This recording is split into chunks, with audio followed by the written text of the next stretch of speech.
My name is Christina Rodriguez. I'm shooting for an A, and this group type is for single parents who are currently court mandated to come to a cooperative parenting class. The setting is an empty jury room at a courthouse. It's 9 in the morning on a Saturday. No one wants to be there. And some of the dynamics are that because this is a mandated mandated class, it's many of the members don't want to be there. Also, we kind of are well. I'm going to kind of push away from this idea that they're being punished for having to be like this. That the class is as a type of punishment. Also, this is mainly psychoeducational, and because a lot of parents are going through a hard time, they're going to be seeking like more therapeutic forces, a lot of support from each other, which I'll enforce some of that. But for the most part, the main goal is to be psychoeducational. The because Another dynamic is that because it's psychoeducational, I'll mostly be presenting information. We're going to have people who are of the same race. They're all going to be Hispanic. They're all going to be El Paso natives. But they're all going to be different genders and different educational levels. So that's one of the considerations to look out for is to kind of simplify the information that I'm giving to make it palatable for everybody. And also, another dynamic is that the group members are going to differ in the severity of conflict with their ex spouses. And so that's another consideration to make. Also, because it's a psychoeducational group, we're going to have a short beginning and a short ending. A lot of energy and a lot of active listening is going to be used because these are mandated clients, encouraging and supporting and things like that. Also, we're going to go over some of the questions about the information and reactions about the information that's given towards the end, again, because these are mandated clients. Okay.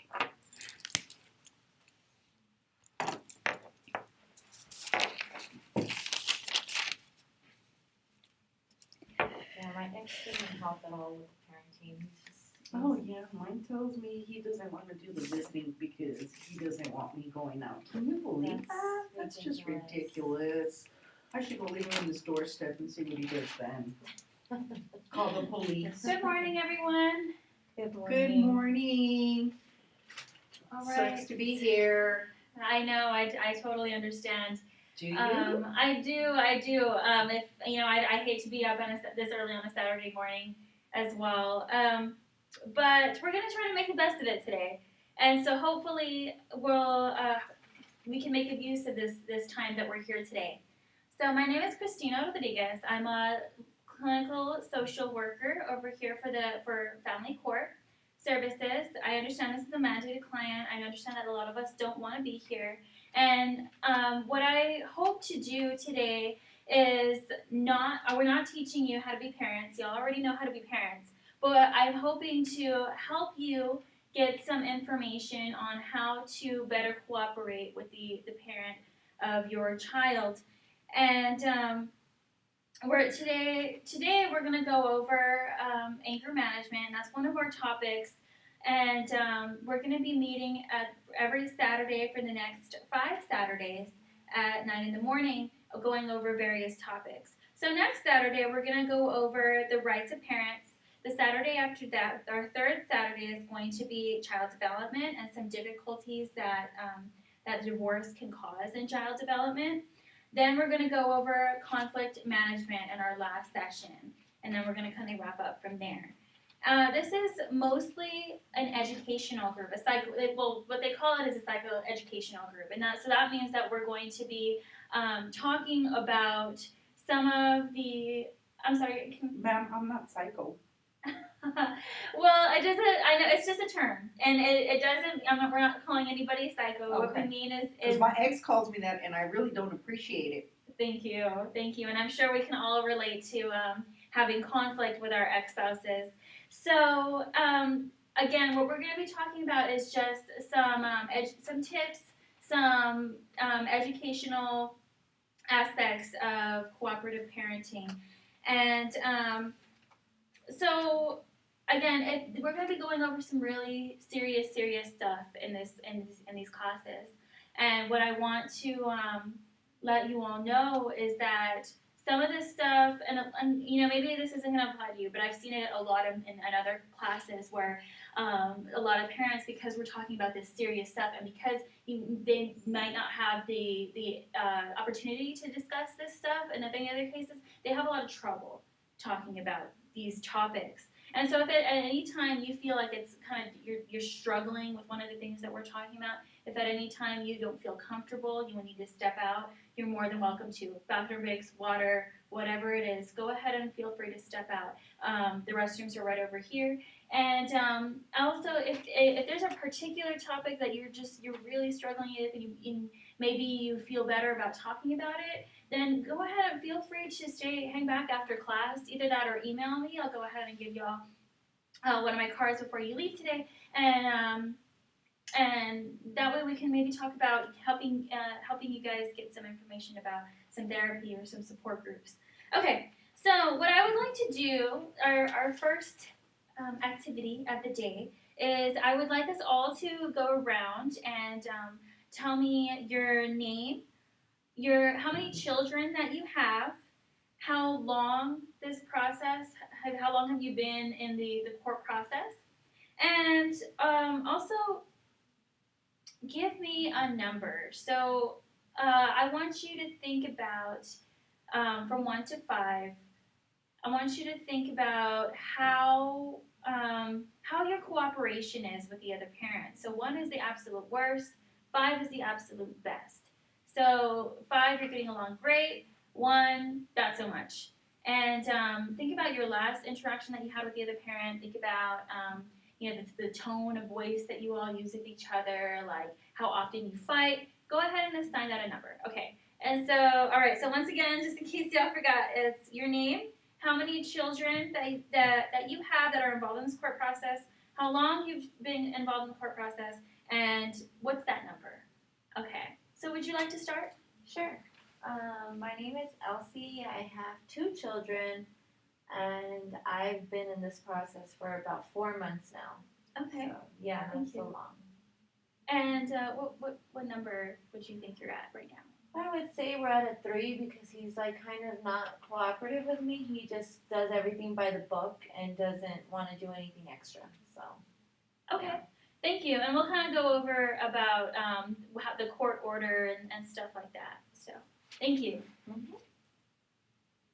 Would you like to go next? Ruben Angel.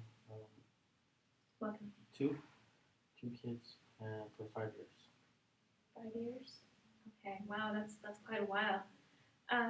So how would you say your level of conflict is right now with the other parent? Resistant. Resistant. Yeah, she doesn't stop. She likes to keep arguing for everything. What number do you think it would be? Resistant? Yeah. Well, between 1 and 5, 5 being the best, 1 being the worst. Probably like a 2 right now. Okay. A 2. All right. And yourself? My name is Marina. I have 2 children, and I have been going through this divorce for about a year now. Okay. I'm waiting for my house to sell so I can pay him off. And we get along great. My relationship with him is a 5. Okay.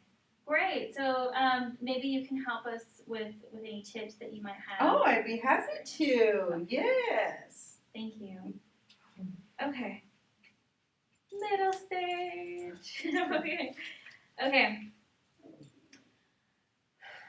So today we're going to be talking about anger management. And again, this is a topic that, maybe you're struggling with, maybe you do great with it. But we all have times that when we're not at our best. And so here, even if this topic doesn't really apply to you, maybe it will later. And okay, so we're going to talk about the physical symptoms of anger and some of the psychological symptoms of anger. So we're going to go over both. So some of the physical symptoms of anger that we may experience is whenever we're in conflict with another person, when we're arguing or having a very heated discussion with our ex-spouses, we may feel some of the symptoms of anger coming on. And so for that, it looks different for everyone. And so you may feel your heart beating fast. You may feel your breath shortening. You may feel maybe some tension around your neck. So what are some of the physical symptoms that you feel when you're angry? Well, sometimes I get a headache. God, their dad just gives me a headache all the time. I get a headache. Okay. I get a headache, and then sometimes I'll cry, but not because I'm sad. It's just I'm just so pissed off, and I can't hit him. Okay. Thank So, you. So yeah. we're having crying, headaches, anything else? I go shopping whenever I start feeling angry. I just go spend some more of his money. That makes me feel better. Okay, thank you. How about you, Ruben? You're kind of shifting a little bit. I just get very frustrated, very violent. Okay. Very violent? What do you mean by that? Just been angry. Just very angry? Outbursts. So what does that look like for you?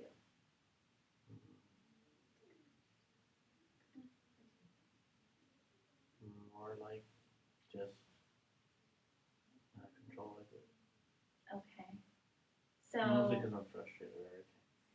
so do you mean like you're yelling? Are you Yeah. hitting? Objects, yeah. Running object. Okay. So yelling and hitting. Okay. So and also in the Hispanic culture, there's been studies done that show that one of the ways that people of our culture tend to feel anger is through what they call somatization. And so what that means is that they feel like their stomach is sick when they're angry. We may feel like we may feel sick rather than, well, along with our anger, but that's one of the ways that we feel it. And when it comes to your children, that's another one of the ways that you can tell when something's wrong when they're being emotional is that they'll start to they won't say like, oh, I'm sad, they'll say like, oh, my stomach hurts and stuff like that. So so we got from Miss Elsie, we were talking about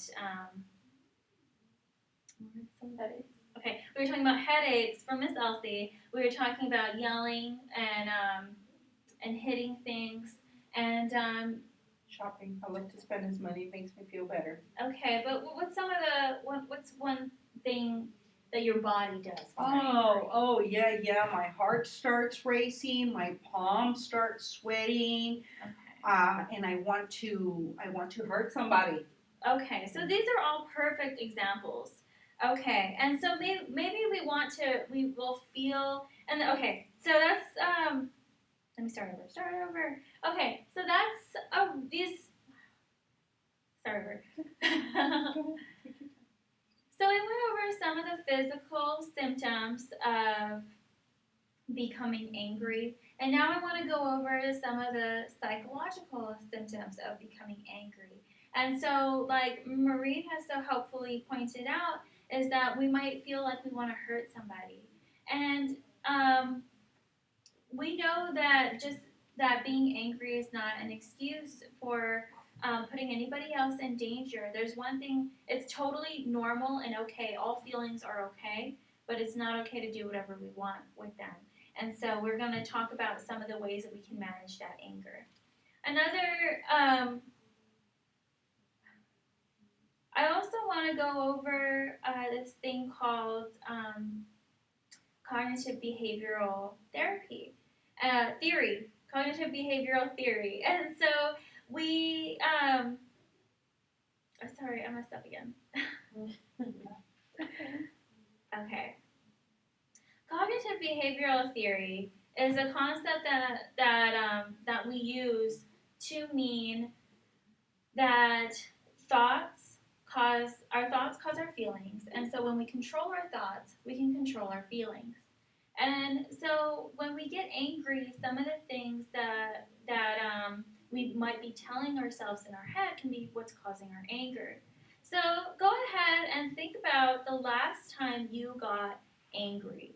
And I'm gonna give you guys a couple of seconds to think about that. And then after that, go ahead and tell me what were you thinking when you were getting angry?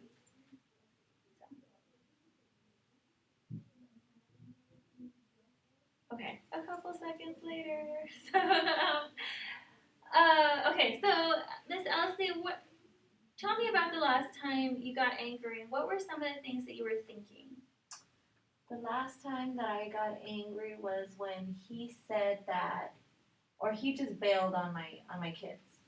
He wasn't gonna take them on Thursday like we agreed upon. Okay. Yeah, so I got really upset. So what were some of the things that you were thinking? I was thinking that he's worthless. He's not a good father. I was thinking, I was blaming myself for choosing that type of father for my kids. Thank you. All that. Thank you. Those were all really good thoughts. Mr. Rubin, I see you're kind of struggling with this subject, it seems like. Am I getting that? Am I reading that right? Yeah. Okay. Do you want to tell us about the last time you felt angry? Just the other day. Okay. Just because it's been so long. Just having to deal with. It's always about the girl's point of view, never the guy's. That's a big issue. So that's one of the thoughts. If I'm understanding that correctly, it seems like one of the thoughts that you were having is that it's always the female's way. Yes, that our what your point of view. That's point of accepted. view? Okay. Well, why don't you share one of yours? So we can get an idea of what the man feels. Do you feel comfortable sharing? No, it's women, so. Okay. Thank you. Miss Marina, do you want to tell us about the last time you got angry? It must have been, gosh, I would say maybe about 2 weeks ago. We don't really have a very bad relationship, like I said. Everything is peachy. He makes me upset at times because of the kids, but I get over it. And Okay. so, what was your other question? I'm sorry. Well, I was hoping that you would tell us about the last time. Well, tell us more about the last time you got angry and what were some of the things that you were telling yourself? Oh, yeah. Well, the last time I was angry was because he didn't want to pay the child support, so I constantly got to be calling my attorney so that he can call his attorney and remind him that a payment is due. And so, yeah, that was one of the last times that I got upset. It was, of course, because the money was not here on time. Okay. So here we're talking. What I'm hearing from all of y'all is that when you're becoming angry with the other parent, and you're having these thoughts, it's stuff like he always does that, or she always does this, or it's not fair, or things like that. Whenever we use the word always, it's usually what we call an irrational thought. It's not necessarily true, correct? So that's something that we can consider. But thank you all for sharing. Great job. So next we'll talk about clothing. Okay. So it's like a couple more minutes. Okay. Okay. So I just want to take the time to congratulate all of y'all right now because I can tell that each and every one of us were really thinking about some of the stuff that we talked about. We're really being honest with ourselves and, figuring out some things that we can do to help our situation. And so I can tell that you all, each and every one of us sitting here, is a very dedicated parent and dedicated towards maintaining that cooperative relationship with the other parent because both children, we know that they need a good relationship with both parents. So today we talked about anger management, and we talked about some of our physical symptoms. We talked about some of the kind of thoughts that we have that may cause our anger. We talked about some methods of changing our thoughts so that we can control our anger. And then finally, we talked about some tips for controlling our anger. So what I'd like to do is kind of go over with each of you, check in with each of you. I'd like to know how you're doing with this topic, and I'd like to know what's one thing that really stuck out to you from this session, and then what's one thing that you can do today, that you can start doing today to start controlling your anger better and hopefully creating a more cooperative relationship with the other parent. So 2 things. Would you like to start, Miss Marina? Yes, sure. So what do I do to, what things can I change so that I don't have an angry outburst? Yes. Is to count to 5. Just the deep breathing exercises that we did here, and the little hand exercises that helped me. Great. So help me calm down so that I don't elevate the situation. Okay. That's what I learned. Thank you. Mr. Rubin? That was both of them. Yeah. Basically, I'm fighting a lot of women's opinions and ideals. So I started off with, I guess now just to look into it more, trying to get over this whole ordeal. So that's what Okay. So what's one of the things that you can do today to manage your anger?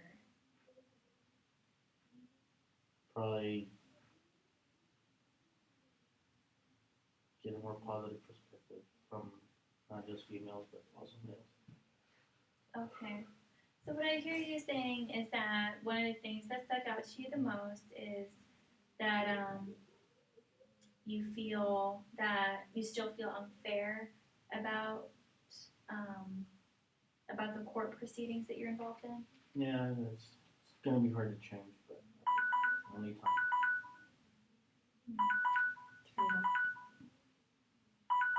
Okay. Can I? I'm gonna start over just because it's gonna be hard to edit over that. But okay. Okay. So, Mr. Rubin, would you like to share one of the things that you learned from this class, and one of the things that you can start doing today to manage your anger towards the other parent? I guess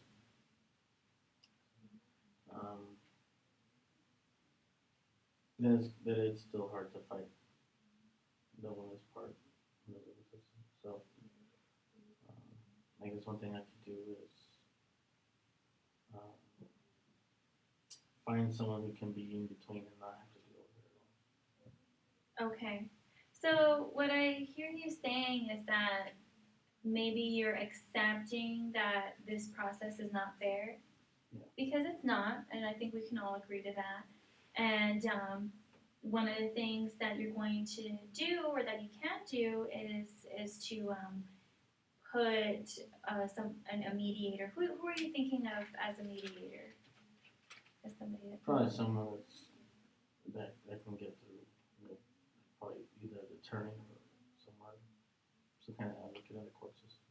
Well, the thing is that this court proceeding is temporary, but the cooperative parenting hopefully is going to go on for until your child moves out of the house.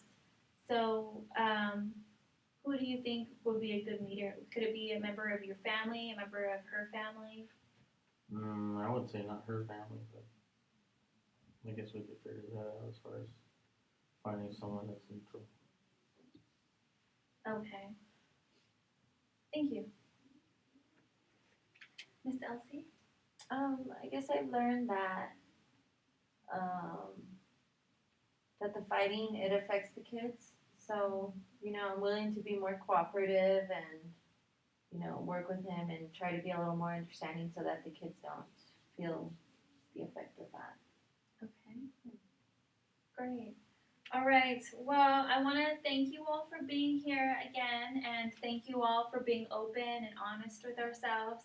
And I would say go ahead and give yourself a break, because it sounds like all of you all are doing the best that you can. So I look forward to seeing you again next week. Thanks so much, guys. Wasn't this the last one? Huh? Wasn't this the last one? No. Was it closing session, was it? No. This is the closing phase No? of the. Okay.